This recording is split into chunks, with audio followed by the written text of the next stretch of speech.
started falling.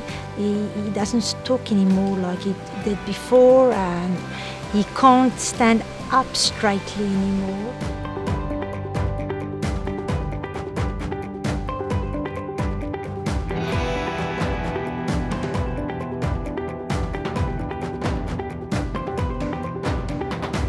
The doctor just told me now he's got brain cancer.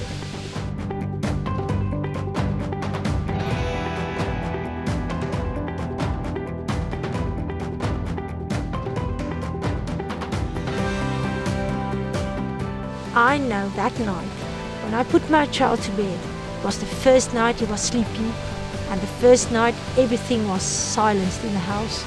There was so much peace, and I know the Lord was there, and He was putting His hand on my child.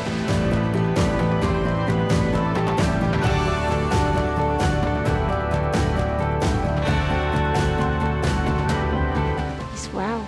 It's going on better and better. He's singing even. He's got amazing talent in singing, in fact. Wow, it's amazing. He doesn't even talk about pain anymore. He doesn't talk about all his headaches, nothing. Thank you, God. Thank you for everything that you did and what you're still doing in my family, because God is amazing. Thank you.